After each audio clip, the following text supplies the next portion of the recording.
You know why we're here. We're pushing it towards the end, completion, all of that good stuff. And after that, oh yeah, that's right, a job.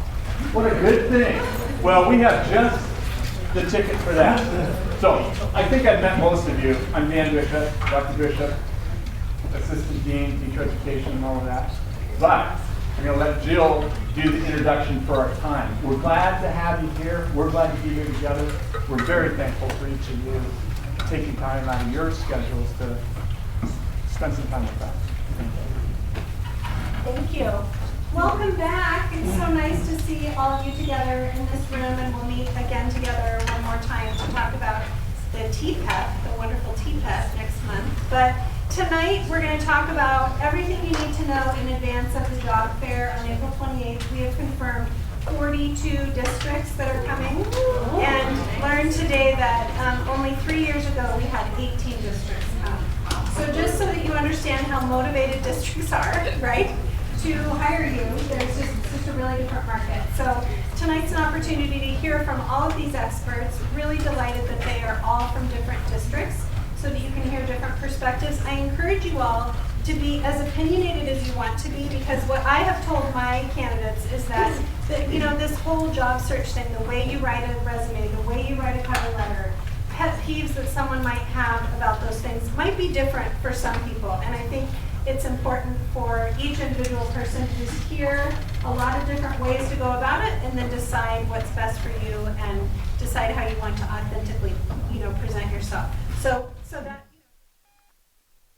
share that will help them get to hear 5 different voices will be great. So I did the names up here in alphabetical order, but they're not seated that way. So this is Heather Brown. She's currently the Assistant Director of Special Services in Everett, and when we start, you can talk a little bit more about what you do. This is Kari Hanson, who is a former principal, used to host many SPU teacher candidates, SPU grad, so is Heather, so a real champion of SPU.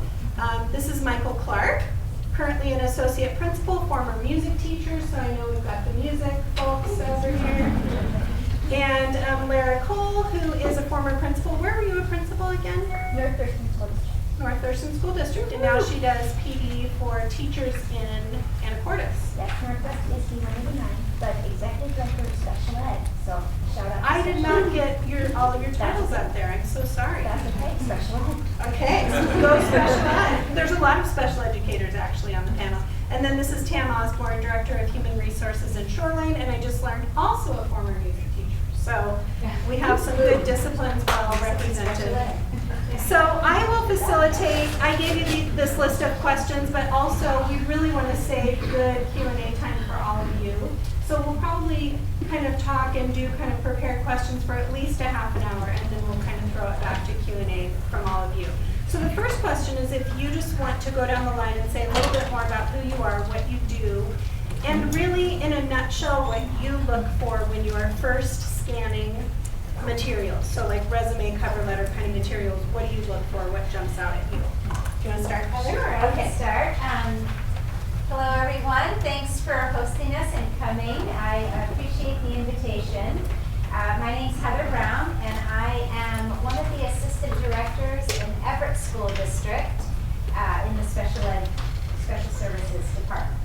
So in that role, I have a region of our district that is the South region, and it has 10 schools in it, and I oversee the special ed programs in those schools, as well as some different programs like our deaf and hard of hearing program and our vision services and early childhood as well.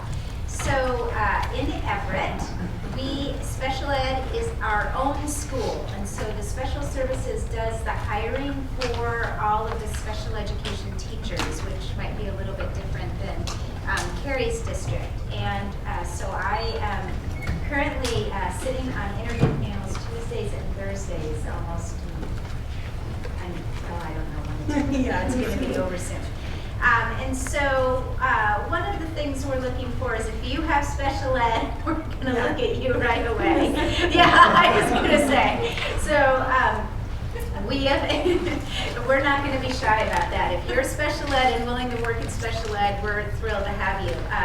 Obviously, there's harder positions to fill in special ed than others, so where a resource room job in an elementary school is more sought after than maybe an EBD classroom or a life skills classroom that involves some more kind of roll up your sleeves kind of work.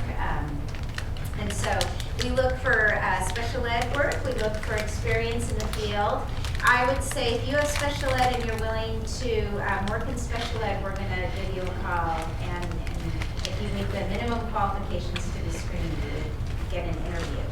A lot of candidates I've seen lately have both general ed and special ed, and can go either way. And I will tell you, probably if you're going to put special ed at all on your resume, districts are going to call you for special ed over that general ed. So I've had a couple candidates interview and then go, yeah, I really meant I want a second grade classroom, and drop out of the pool. So just make sure you know that that's what's going to happen.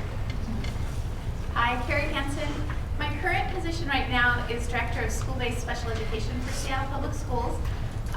But the lens I want to look through today when I talk to you is my years as a principal. I was a principal in Seattle Public for about 7 years, 8 years, something like that. Prior to that, I was a teacher for a number of years, and prior to that, I sat right where you are. In fact, I don't think they've changed the carpet since I was here. Which was only 5 years ago. Yeah, just 5 years ago, or not. So what my current role really doesn't, I don't do a lot of hiring of folks like you. I consult with a lot of folks about hiring new teachers. But as a principal, I hired a lot of new teachers. In fact, it's my favorite group to hire from. And the reason is because, a couple of reasons. You bring an energy, you bring a very fresh and exciting look at the job. Part of that is because you haven't done the job yet, and some of that will wait. Don't worry about that. But the other thing that new teachers bring is the very current practice. You are in the most recent research. You are in the most recent instructional method, and I always really liked that. Buildings really don't hire all new teachers. That's by design, because you need that balance of veterans as well as new folks. So that's not for you to worry about, but just be aware of that. When I go to hire someone, though, the very first thing, I'll just tell you straight up, your resume is important. I blow past the resume, I go straight to your cover letter. Because in your cover letter, what I expect to see is that you really want to come to work at my school. That is, you've researched my school, you know what we're about, you've asked questions, and I see that come through in your letter. Those were the folks that would go straight to the top for me.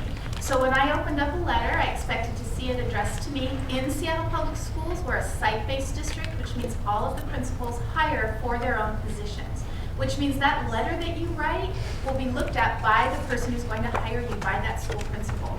And so I wanted it addressed to me. I also didn't want to, I think the introduction is nice, but what I really wanted to see is that on the first day of school, you were ready to do the job.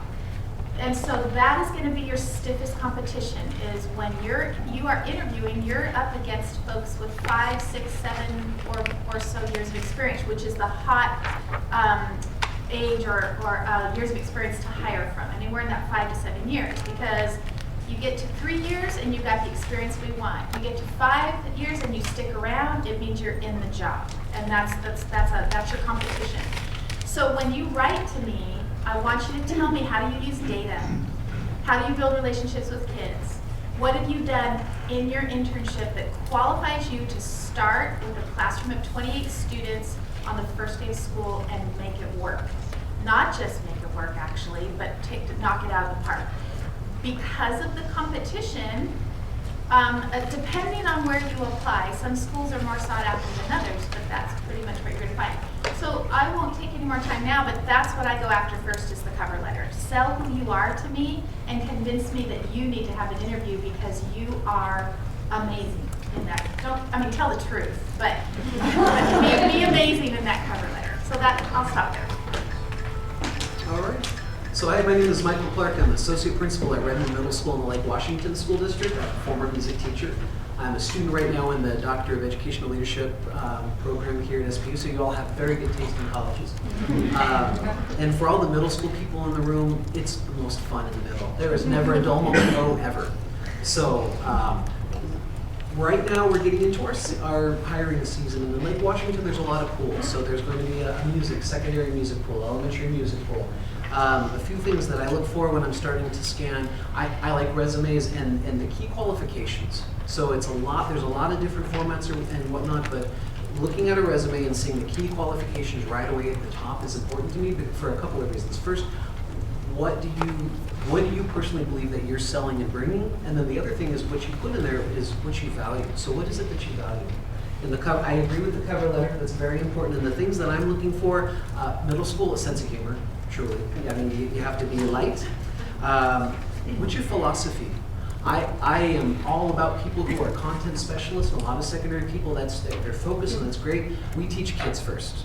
And we're at our school, we have a motto at our school, our vision is all means all. We're about teaching the whole child, and I want to hear that come across. I am committed to children. I teach science, but I'm teaching middle school children. The other thing too is that behavior. You know, you're not going to come out the gate with every tool under the sun in terms of behavior, but I like seeing people who are well versed in PBIS, people who understand that behavior and discipline is about affecting change in behavior in the classroom. It's never about gotcha, it's never punitive, it's about helping children grow and get rid of things that interrupt their learning. So having that come across, that kind of training in either the resume or the cover letter is great. So a little more about me. Again, I'm Lara Cole. I just did a little mental math and figured out that I have been an administrator for about 16 years. I included that sort of part of my career, went on hiatus to finish my PhD degree here at Seattle Pacific University. So great choice in university.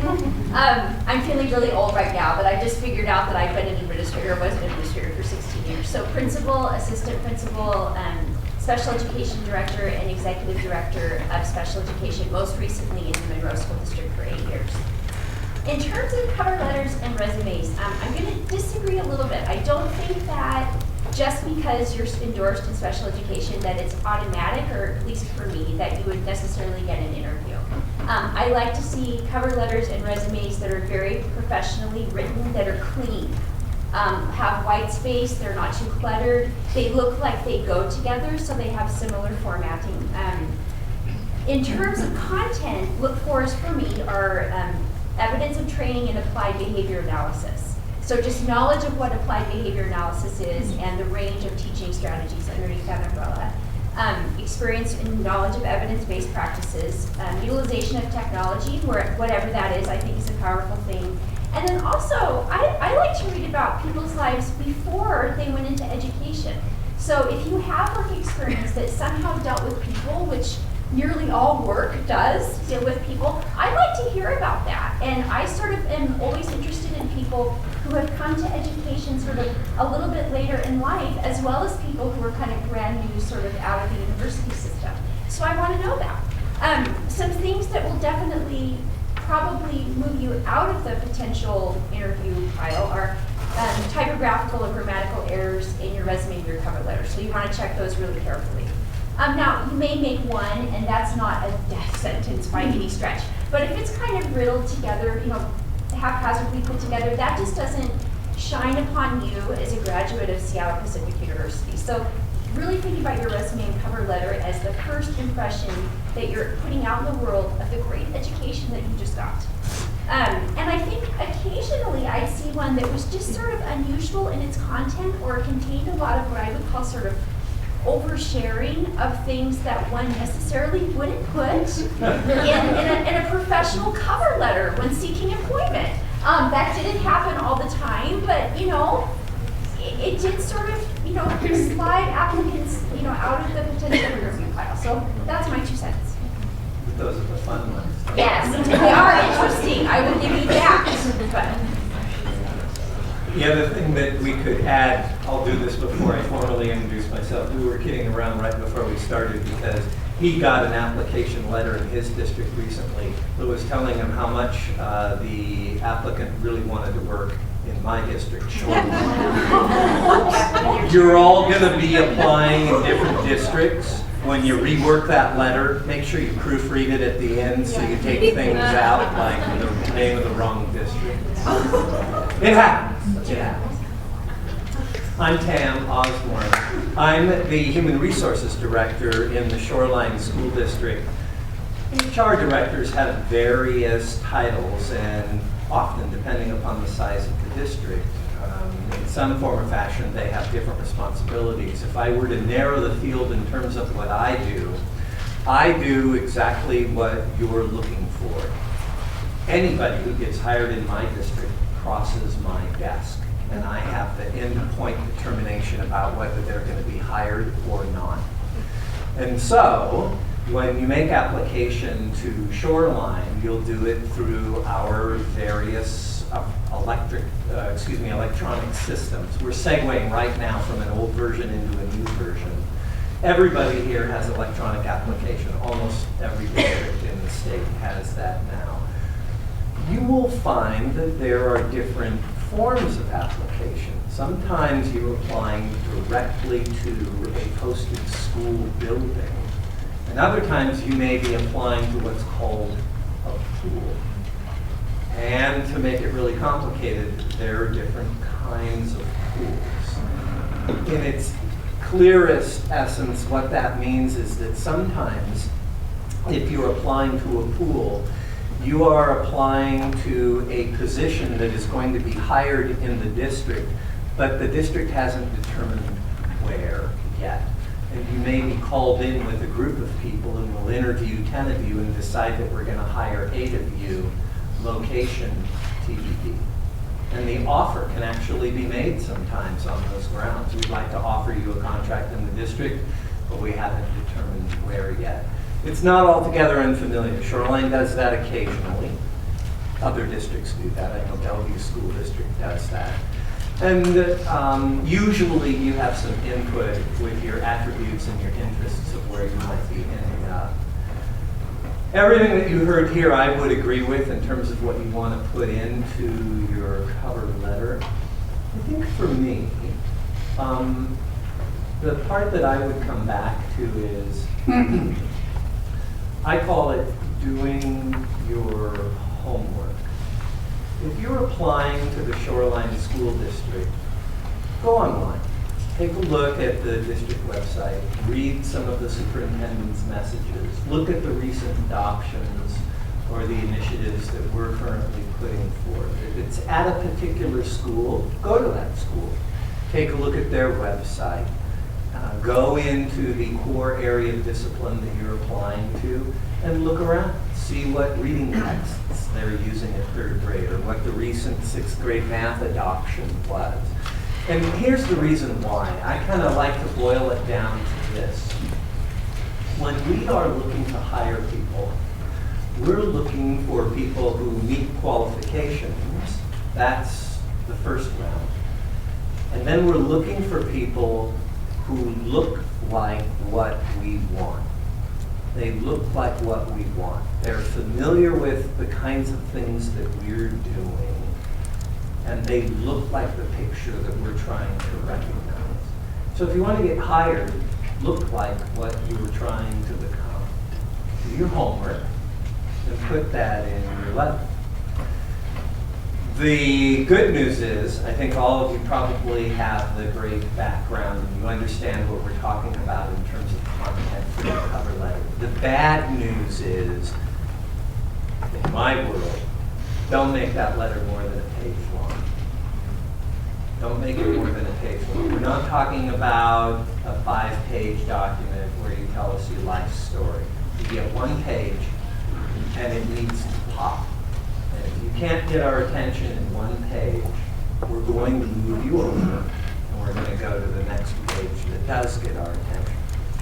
So when you get done writing your letter of interest, read it. And read it critically and see if it's got things that leap out at you. And if it does, probably a good place. Great, thank you. I love this because I already heard several different things that contradict things that I said with my section, which again is the point, like just getting to, kind of hear different voices. And these are all people who actually hire, so I would listen to them.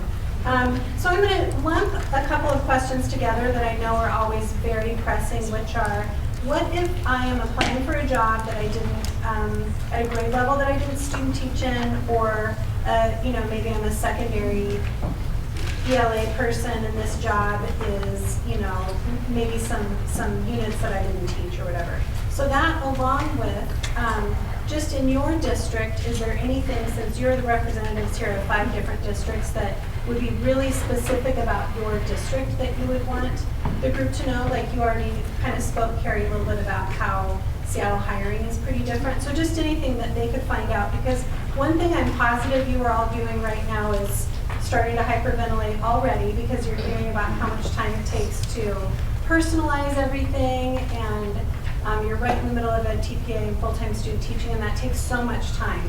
So I just was thinking if there's anything you could tell them about your district that would help cut out some of that research time, that would be lovely. Can we take a quick census? Raise your hand if you're an elementary person. Okay, down, and the rest of you are secondary, obviously. And a bunch of P12 as well, right? Yeah. 12 P12. Okay, and where are the specialists? Counselors, OT, This is PT? not, None of this is those only are- teachers. It's only class in general? Okay. Well, do we have any sped folks in here? Some sped, we have music, Oh. we have PE, library, family consumer science, Latin, where's Val? There's She's been Val's hired here. somewhere. There's Okay. one Latin job in the state, apparently. Anything else that anybody would want to call out? ELL, we have a bunch of ELL. So, Sure, we can go okay. reverse order. So I'll go very quickly. So if the question is, you're looking for a position, but it isn't that, you're interested in a position, but it isn't necessarily the place where you student taught.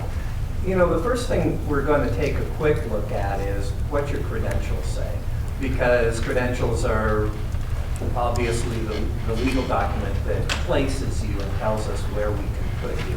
The second place that my mind goes, I understand why the question is being asked, but especially for elementary people, essentially we're looking at dividing you into primary and intermediate.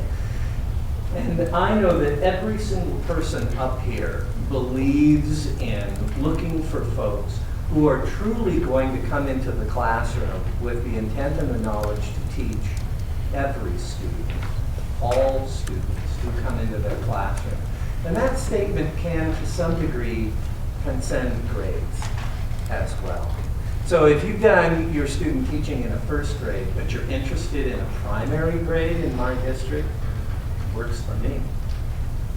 Especially if your letter is telling me that you have an intent and a knowledge to make sure that you're teaching all students. First grade, second grade, third grade, that's going to work. It might start pushing the bandwidth if your experience is at the primary level and you're applying for a 6th grade job. I'm probably going to ask some specific questions in that regard. For secondary people, it's in a way it's done for you unless you've got the middle certificates, because you tend to be at the secondary level specialists in your core content area, and you'll be teaching a variety of grades that are coming through those core areas, science, math, and so forth. Great. And anything else about Shoreline you want to tell them? I want everyone to be able to answer those 2 questions. So anything in addition, or do you think you covered the No, if Shoreline? the essence of the question is, are you restricted only to what you student taught in? No. Well, I meant anything else special that you want them to know about your district, separate from the grade level question. Sure, well, there's a lot of attributes about Shoreline. We are a small district. We sit immediately on the border between Seattle and Everett. And by small district, we have 10 elementary schools, 2 middle schools, 2 high schools. And Probably it is a bit of a surprise for most people to find out that we actually have an increasing diversity in Shoreline. I have about 43% students of color, and that goes for my parent community as well in my small district. And we currently publish in 73 different languages. So when I talk about the need to be able to address and teach all students in your classroom, I'm talking about a district that is transforming right now and becoming more diverse in the services that we provide to students. So that's a very important aspect to us. Beyond that, good instruction is good instruction. And we look for what we would consider the attributes in that regard at any level. That's why I'm not too worried, especially in the example I gave you if you're an elementary person. First grade, third grade, fifth grade. Good instruction is good instruction. For secondary people, that would be the same as well. A superior teacher who is a science teacher in middle school practices good instruction in the same manner that a math teacher does or a history teacher. It's not the discipline, it's what we do. And we look for those attributes. Clara. So I'm going to speak about Monroe School District, even though I recently just left there. My child still goes there, so I still feel very invested in it. Some wonderful things about the Monroe School District, very diverse in terms of population. Also very committed to alternative education. For such a small, well, I consider it small, but it's actually a medium-sized school district. Tons of alternative learning experiences and programs available there. A huge kind of homeschool cooperative program that serves families from districts all around Monroe. Another strength of the Monroe School District is that it has an absolutely stellar contractual package for teachers. And that's intentional, and the board has maintained that commitment over many years. The reason they do that is they have never wanted Monroe to be sort of the district where people would come to get their initial experience and then leave to go to a larger district next door to make more money. And so Monroe has always made that commitment to teachers to recruit the best and then keep the best. One of the things I loved about working there was that I had a hand in hiring every single staff member that worked with me, and I evaluated at least half of them. So there weren't a lot of layers in terms of the work that I did and my relationships with the teachers and staff and principals that I worked with. In terms of ESD 189, serves 35 different school districts. What you may not know is that that ESD also offers instructional programs for students with special needs and hires teachers, occupational therapists, nurses, administrators, and so the ESD is like a school district in that particular regard, and they have positions that are open right now. In terms of getting your first job, and I'm just going to be really practical with you, one of the things that I always struggled with were applicants who would come in who occasionally only wanted to do one specific thing at one grade level, and they were so fixed on it that I think they missed opportunities and may not in the end have ended up getting that anyway. It's not that it's bad to talk about what your preferences are, but I also kind of look for an open-mindedness and a willingness to learn, because I really believe what you said, that great teachers are committed to all students, and all means all. Every teacher in a school district works with students who have behavioral challenges. Every adult in a school district works with adults who sometimes have behavioral challenges. Every grad student, I can just keep going here. But I think it's really about being a learner and being confident, but also having a little bit of humility that, you know what, you're not done learning. The district is also going to continue to invest in you and shape you through professional development. So just that energy, that commitment, willingness to take on new challenges, make mistakes and own them, and know that that's okay. That's part of the learning process. And I think most importantly, being a person of character. So someone who's going to use the district's time well, someone who's going to use our resources well, someone who's going to demonstrate integrity, honesty in terms of working with others, and just willing to learn. So in Lake Washington, applying for a position outside of where you student taught, not a problem. In fact, sometimes that's what I'm looking for. And I agree, what Tam said is golden. Good instruction is good instruction. And when we did our reconfiguration to the middle school model, we went to blocking for ELA and social studies, math and science in 6th and 7th grade. So if you're dual endorsed, if you're an ELA social studies person, that's wonderful.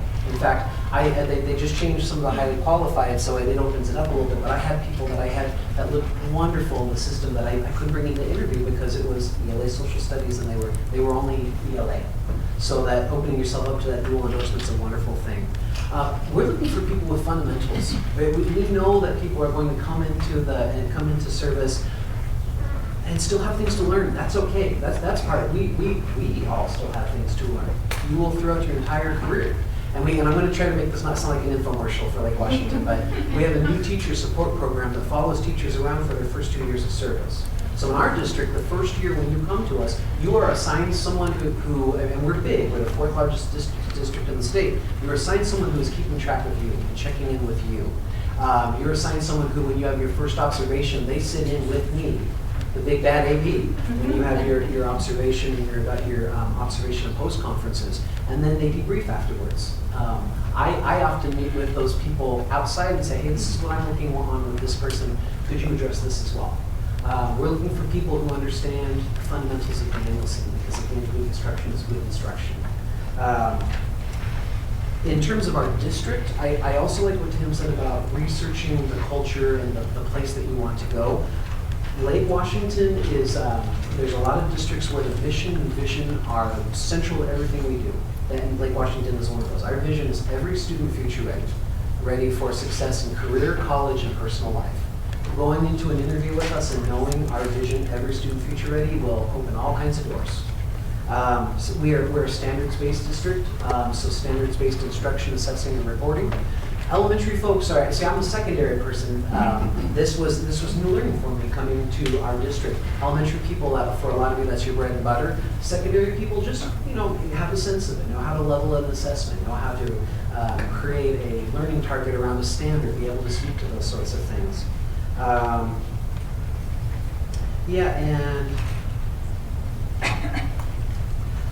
be open to, I don't want to say this in a pejorative way. I saw a couple of people and interviewed a couple of people who were not able to find a high school job, so they were interviewing at a middle school as kind of the booby prize. Be passionate about it. Middle school's a wonderful place. Be open to changing levels. I only interviewed for high school positions when I started as a teacher. Interviewed for one middle school position, loved it, was there for 14 years. So if you're going into the middle school position, be open to it and be passionate about it when you're interviewing. I like to think about it this way. We could build huge schools that were all K-12 if we wanted to. We could do that. And indeed, most districts have small sites where they're at least K-8. Well, we don't, because we have different theories about how to have socialization and academics rolling out for kids. Every level is special. There's no second place level. In my district, if you're applying for middle school, you better bring it. And you better be middle school from top to bottom, because that is the most special place. I'm not saying the kids are more special than anybody else, but that grade age band, I have 2-year middle schools, which means they're in and then they're gone. And they're middle school. So you've got to love it, and it's a very special spot to be. There are no second places. So Seattle is a little bit unique for a lot of different reasons. I will tell you, I've only ever worked in Seattle Public. I started there as a new teacher in the early 80s, and I've only ever wanted to work there. It is not the easiest place to work. In fact, in some ways, Seattle brings challenges you're not going to find in any other district because we're large, where everyone is underfunded. Seattle seems to feel that more than most districts. we are very diverse, and yet we also have high levels of affluence, which can bring a set of challenges that are not always written about, that are there. You should know that elementary teachers are in high demand, and so in Seattle Public, what's different is when you go to apply, you're applying to a very specific position. You're not placed at a school. So we don't do any kind of centralized placement. That's because we are a school-led district, a site-based district, for better or for worse. That's who we've been for the last couple of decades. So when you go to select a position, you will be selecting it by school and by grade level. Here would be my advice to you. You're coming into this a very difficult job as a brand new teacher. What you want to realize is your first year will be unlike any other year. It will be the most difficult.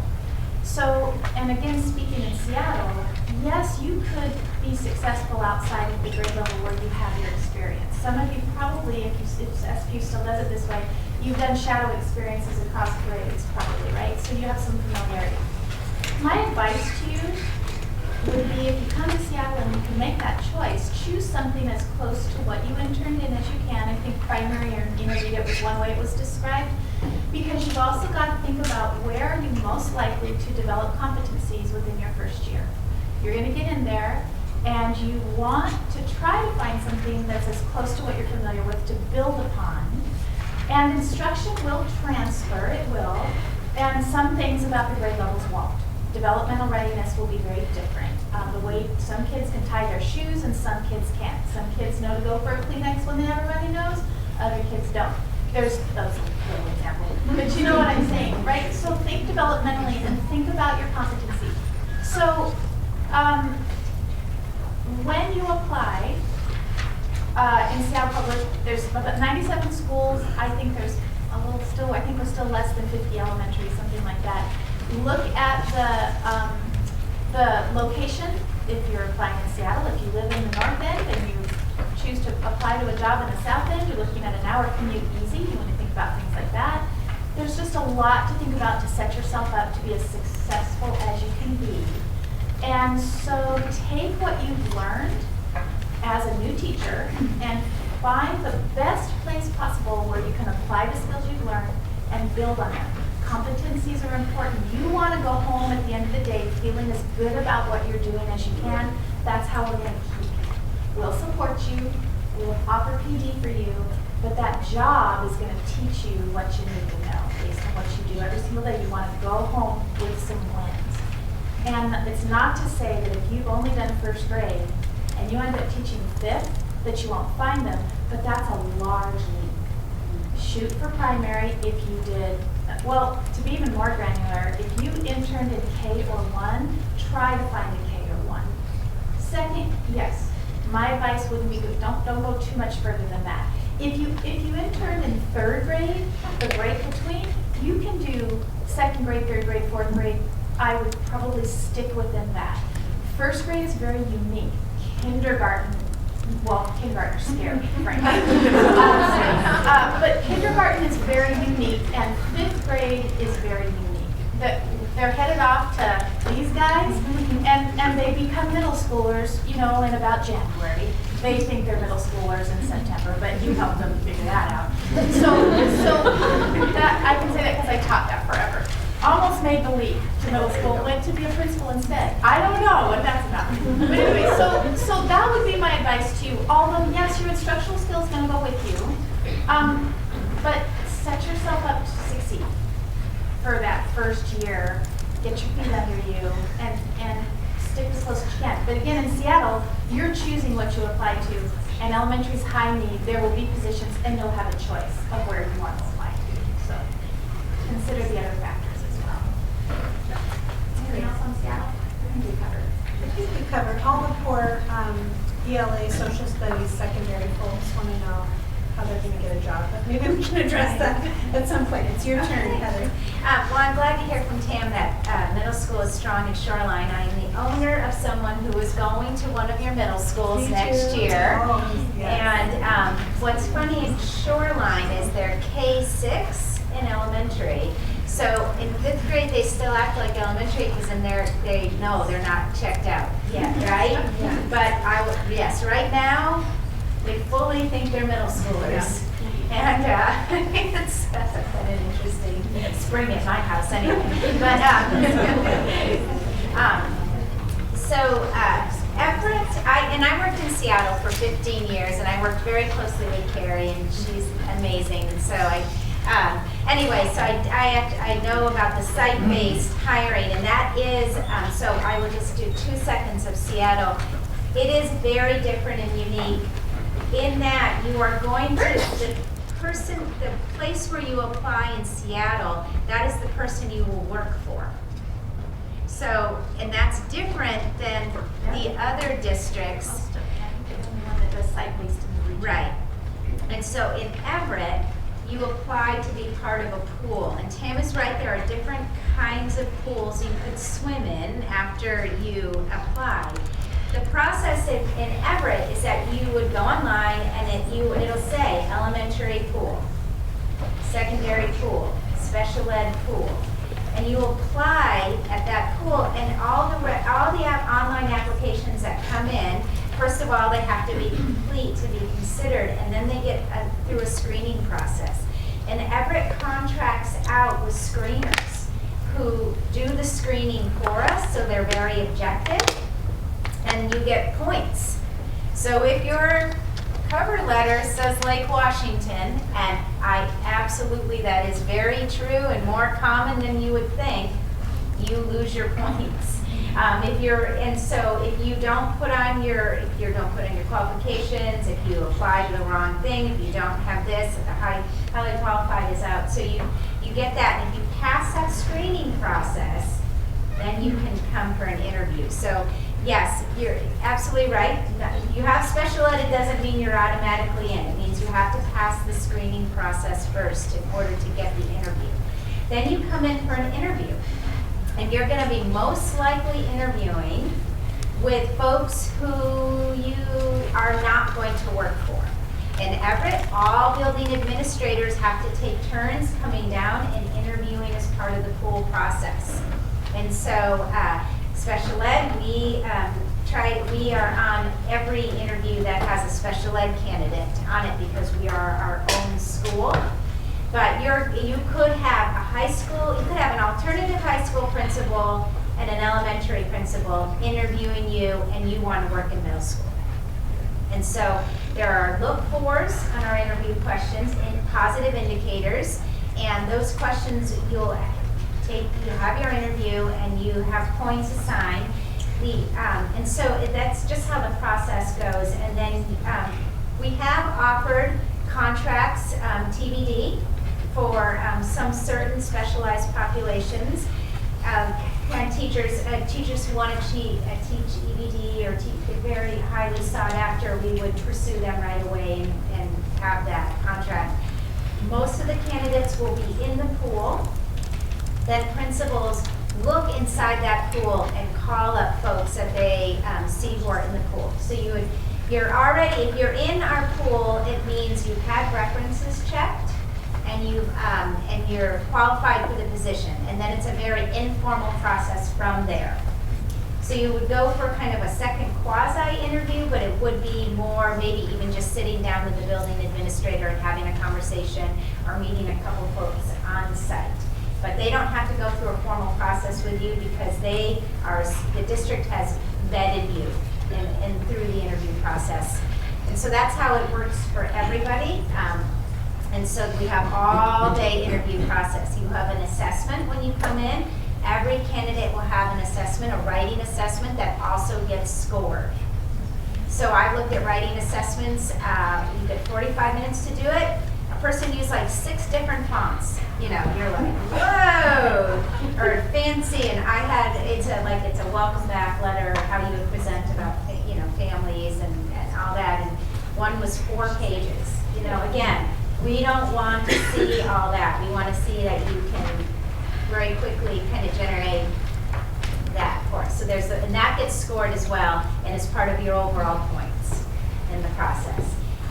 So one thing to yes, go on the website. In Everett, we're looking at having a bond and levy around technology, and the district is very, very committed to being innovative and use of technology.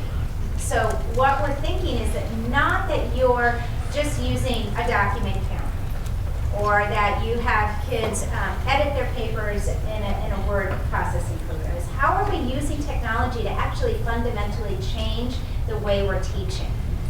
And so it's really a big push right now for professional development in our district is we know technology is there. Everyone has a device.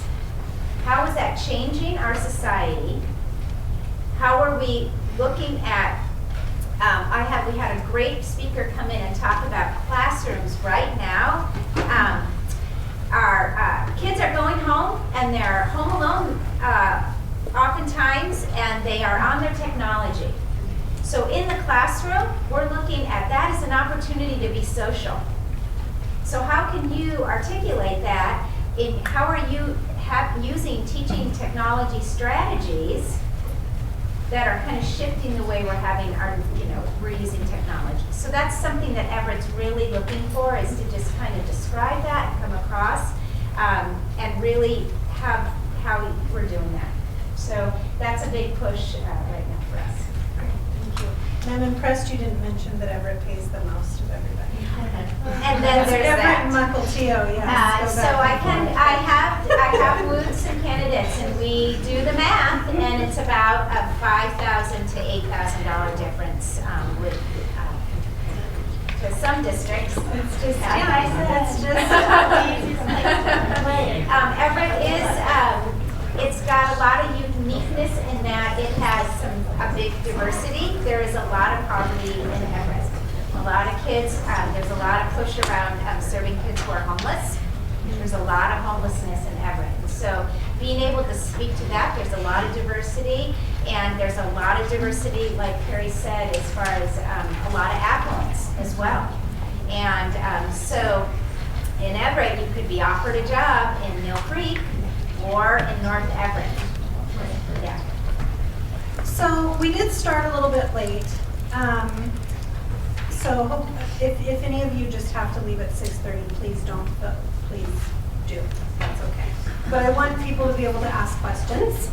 I know that there are probably a lot of questions. Try to ask a question that isn't super duper specific to your own situation, like if you've already been offered a contract and you don't understand it or something. Maybe we could try to have smaller conversations for those, but bigger questions for the good of the order would be great. Sonia? One question I have is, you mentioned when you write your cover letter, it should be like to a specific school and situation. When you're entering into a pool, how do you approach that if they want the cover letter as well? District. Yeah. To the district? Well, do your homework and take a look at the district. Actually, I do both. I do the district and I take a look at what is going on in the various schools. They're going to be the same, unless you have really, really large districts where they're rolling something out. But in a smaller district like mine, the way that we impart professional development and roll instructional initiatives out, everybody gets it at exactly the same time. You can always find that on district websites. They'll have a tab that says our mission or what we're about or initiatives or whatever. And it'll be easy for you to find now that you understand the jargon. So you just have to kind of do the homework. Speaking of cover letters, let me just offer one suggestion to you. You're going to be applying a lot of different places, and it was mentioned about, you do want to personalize. One suggestion I've always given my own interns is write your cover letter in a way that you can replicate it easily, and then personalize just one paragraph, right? So make that first paragraph very detailed to the district or the school you're applying to.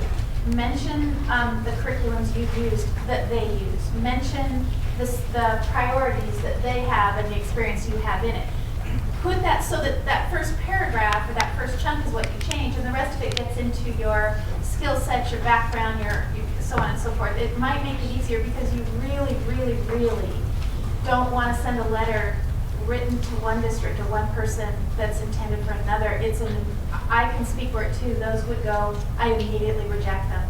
not because of my own personal ego, not that I needed to see my name written there, but because it meant that there was a detail that was missed that I need you to be able to do on a daily basis, but also you maybe didn't even do your homework. You're throwing out letters. I want to know you want to come work for me. In Seattle, that really was the case because I would be the one to hire you. In other districts, we want to know you want to work for our district. There's a reason you're coming to us. So be careful. Take that little extra time. Maybe have a friend review it. But set it up for yourself so you can change them easily and authentically. Would be a suggestion. I just want to, sorry, just really quickly. Yeah. Second that, the piece about something that's personalized, that really, because you can tell the difference when you're reading through a series of cover letters of things that are kind of boilerplate and something that's very specific about like Washington. That's wonderful. And in terms of to whom to address it, oftentimes in our district I'll see it because it's a poll addressed to, we have a director of HR for classified and certificated, so address it to Dr. Jacobson, the associate director of human resource. Make it specific to, like a Tam, make it specific to somebody in the department. Tells us you've gone looking, because there's no way you'd know that unless you went looking, and that's impressive. Sean? Yeah, I was just inquiring about other interview tasks that your districts may be fond of. We had one example earlier, but are there others? I actually had individuals write an instructional objective or provided them with an instructional objective, then had them sort of break down the steps and how they would teach it really quickly, and then design a graph as to how they would record the data so that they could indicate progress toward an instructional objective. In our district, I think everybody does. We call them tasks. I think everybody does them now. You can't get a job in Shoreline without completing a task. And we'll do something like, it may happen before the formal interview. We have a variety of them and the principals can select. So it may be something that you're called in to do before the formal interview and then you interview, or I suppose it could be flipped, you interview and then you do it on the way out. A common one is we'll give you, let's say you're going to be a third grade or an elementary level teacher, and we'll give you data, performance data on an elementary classroom. And then we'll ask you questions about how your instruction might change based on the information that you've received back from this assessment of the kids in the classroom. Seattle Public does not, we do not have tasks, nor do we operate with any screening interviews of any kind. We have contingency pools. If you have a contingency contract, it means you came in, you received an interview that screened you through. That is a guaranteed position, binding for the district, not for you. But you will not, unless there are schools where a principal independently chooses to do that, we don't have that, and that's part our bargaining with our union, and that's because they all have to be run through the same process exactly. And we just probably also has to do with the fact that we don't do any central level screening. So it's all done at the building level, and we do not operate with any entry level or performance tasks. I'm regretting that I didn't even think, honestly, to have someone from an independent school come, just because I kind of forget that we have so many people that go to work in private schools, but just know that in private schools, oftentimes you will be brought in to teach a lesson to live kids, which doesn't usually happen in public schools. But it's pretty common practice. To live actual kids, yes. I heard that there was a page length for cover letters of 1 page. What about resumes? And is there an expiration date on your experience on resumes? Good question. Oh, validity. That's the expiration date, validity. And I think that's where I would leave it. I'm thinking of maybe teachers who have taught for 20 years and they're making application to my district. They don't really need to know about high school. There may be some reason why they're putting it on there. Perhaps they're also coaching, which, by the way, in terms of your activities, interests, and other things that you do, make sure you put those on your resume. All things being equal, teachers do all kinds of things, obviously in the classroom, socialization with kids, in the classroom, between classes, and after school and activities. And maybe you've been a coach or a swimmer or you belong to clubs, but those things down because we're looking for them. But I would say the expiration date is what's valid. And at some point, it phases out. It's just not necessary. In terms of what's helpful, I agree with the kind of page resume when you're starting out, unless you have a lot of like previous work experience that does in some way kind of lend itself to the field of education. In terms of what was helpful to me were lots of references. The districts on my system will ask you to probably list 3. Generally, that's what I've seen. But if you can attach an additional list of references to that, and I mean legitimate references, people who can really speak to your abilities, that is so helpful in the hiring process because it's just notoriously difficult to get people to return calls when you're checking for references because they're all hiring and really busy as well. So the more information you can give us, if we get to that point, the better off we are. I agree with the page piece. I mean, to be honest, when I'm looking through a pool for a 6th grade ELA social studies teacher, I might be looking at 30 people. And so again, like key qualifications that's grabbing you. But a lot of the information I'm going to find, because like Tam explained, it's electronic. I'm going to find it in your education in different places and whatnot. I want to see what is important to you, what you found to be important to write down. And then as a secondary person, I'm looking for things like, if you're mentioning I was a coach, I was the yearbook advisor. Because if there's 2 people and somebody, oh yeah, okay, well there you go. So those sorts of things. So about a page, something to grab to right away, and at the secondary level, those extracurricular things that you have done and you can speak to. I don't know, would it surprise you if I told you that, and I'll speak for myself, I'm not going to read your entire cover letter. Probably not going to happen. I'm probably not going to read your entire resume from start to finish. Would that shock you? No. Oh. Well, and that's the thing is because I went to that Tacoma career fair and I got so much mixed advice from people in my own school, and they said it's foolish to put a qualification because you're elementary education. Like that's kind of a no-brainer. Well, let me put it to you this way. I want you to put yourself in the shoes of the person hiring. Again, I can only speak for myself here. I can't speak for all these folks. But if I had a position open up at John Hay, 3rd grade position, I'd have 100 applicants. By contract, I have to read every single one of those. I have to screen them. And that's reality, right? So what I do is I go looking for what I want to see right off the bat. So when you think about the length of your resume, what I'd suggest you think about is how you organize your resume, kind of what you were saying.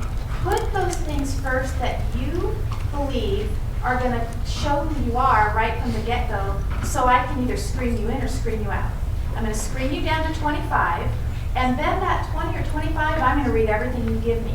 But I'm not going to do that for 100. So to get yourself into the next level, you need to impress me from the get-go with your cover letter, because I won't read the whole thing. I won't, even if I really like what I see in the first half, I'll move you into my 25, right?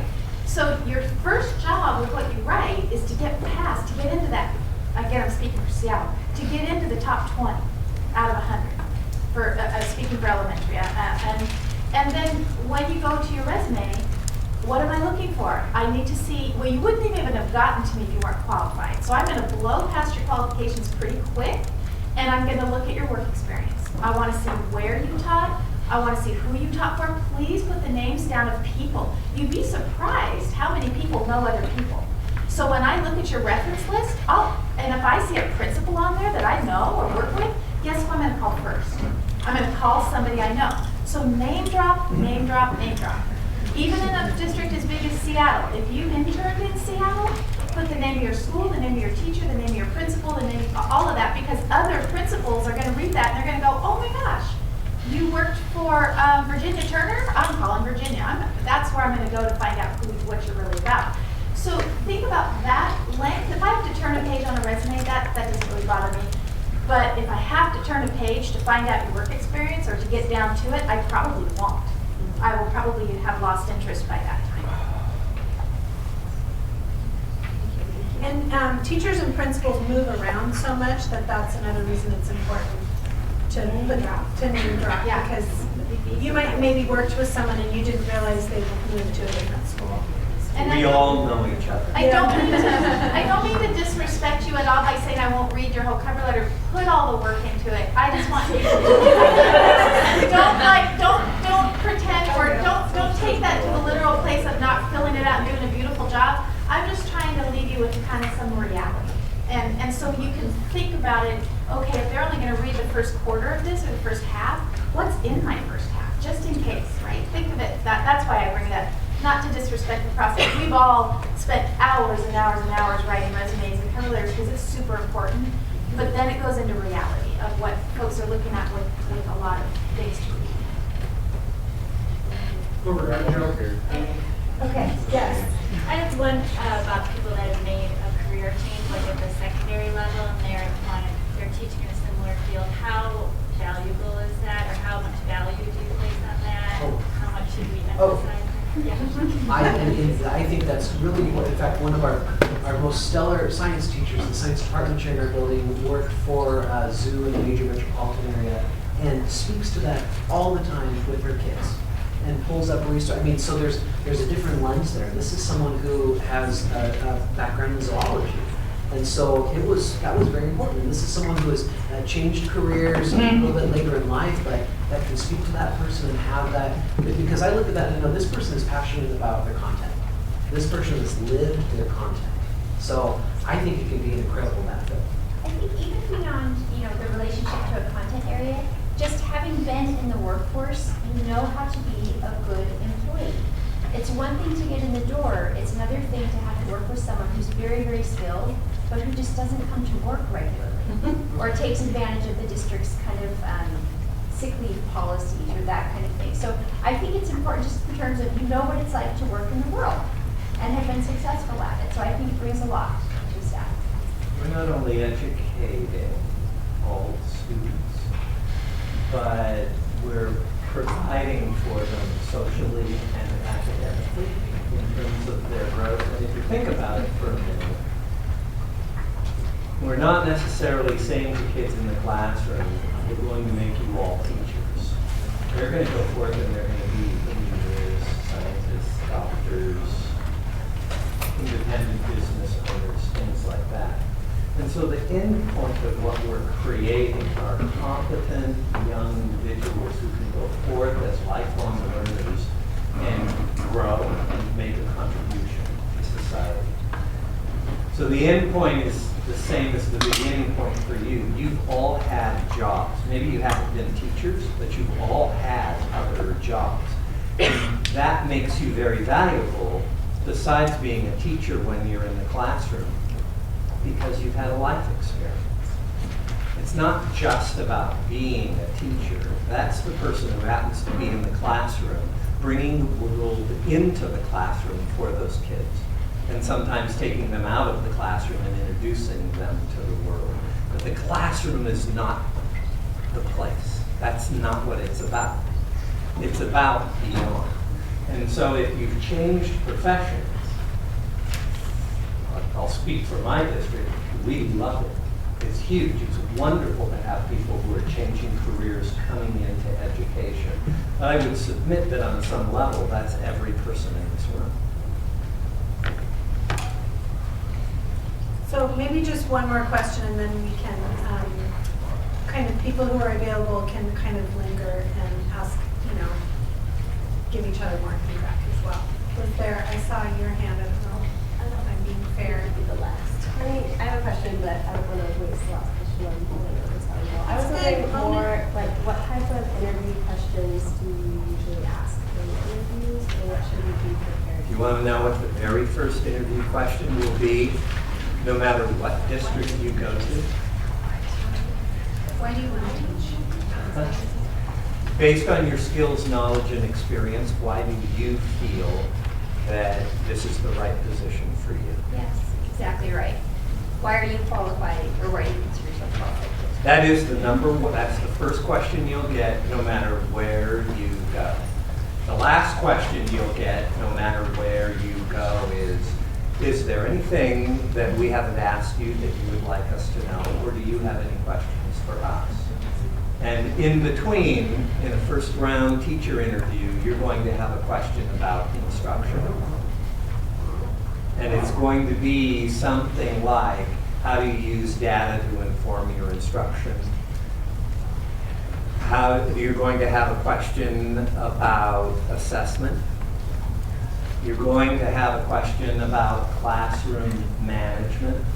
And all of these questions generally come in one of two forms. They'll either be a straightforward general question or they'll be a scenario. A scenario example is, you have a 5th grade student who never stays in his seat and continually disrupts the class. This has happened despite the fact that you've spoken to him and spoken to his parents. What are your next steps with that student? It's a scenario. You're going to have a question about how you diversify education in your classroom to provide for all of the students, and you mean all of them. Not just different cultures, different ages, but we mean the special needs students who would be mainstreamed partially or whole into your classroom. Whatever. So that is exactly true. Those are about the big buckets. So I would consider those your big buckets. And when you're prepping for any general interview, you could, I'm old, and I would say, I use note cards. I would actually still use note cards if I was going to go on an interview next week. So I would take my instruction, and I would write down all these key phrases. That would be my instruction note card. Then I would write down my management. That would be my management note card. So that I would remember these key things to say. Sometimes you get the questions ahead of time and you can sit for a few minutes. Always arrive early, because You could get the sit questions for early. 15 minutes and you can take out those note cards and you can make notes right there. So when you go in, you don't have to try to remember everything. Sometimes you can say, can I take out my notebook? And you can, it's not a memorization. It's not a pop quiz. We're not asking you to memorize the 50 states, but be able to communicate. Yeah, we have technology for that now anyway. So look it up on your phone. That's right.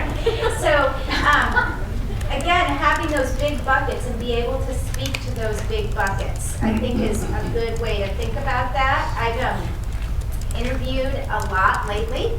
And I can tell you, please don't say you don't know or you don't have experience. Ever. Ever. And it happens all the time. It happens once a week at least. Someone says, well, I don't really have any experience with that. So we all know you're going to be first-year teachers. We're okay with that. So we can say, yep, they're a first-year teacher, but here's and this is what they expressed to us.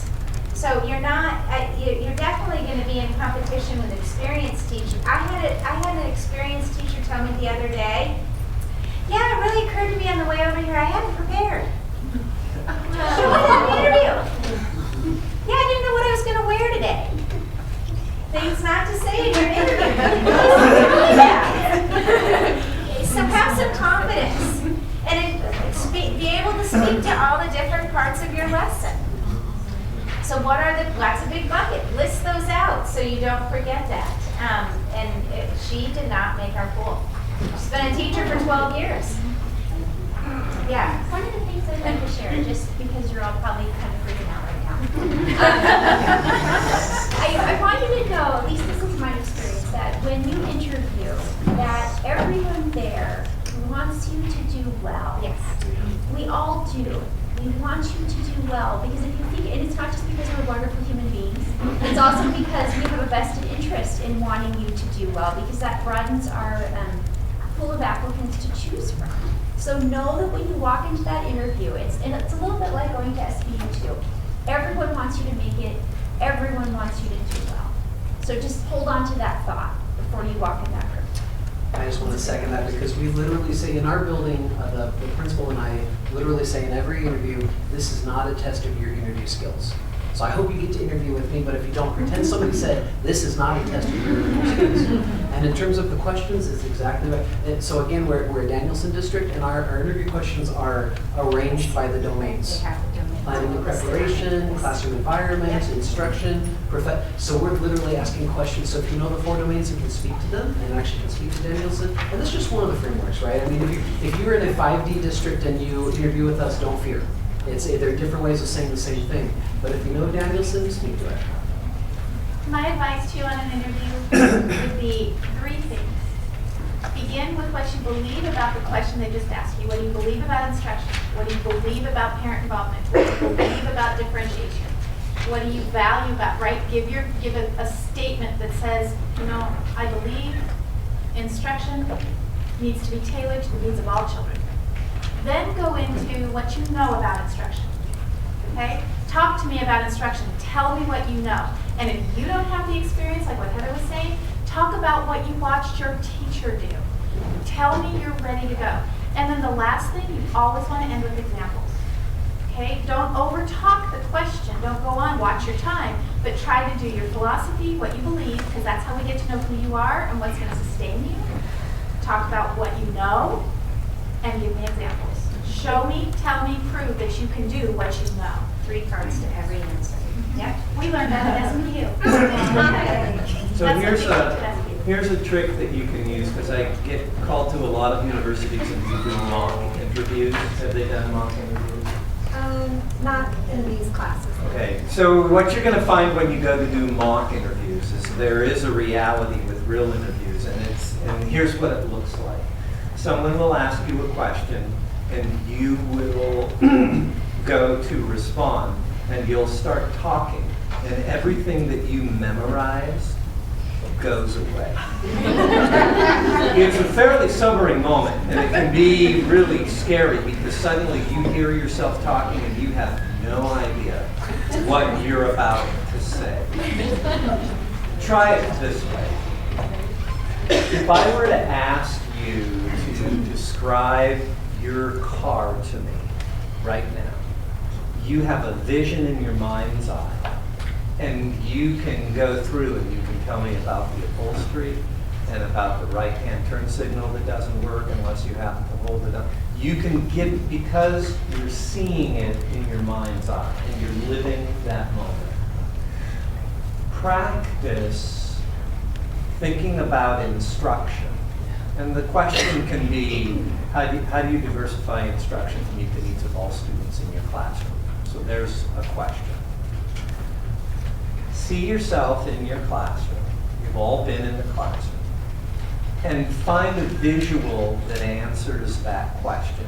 So that when it happens in the interview, you're not trying to regurgitate a memorized answer.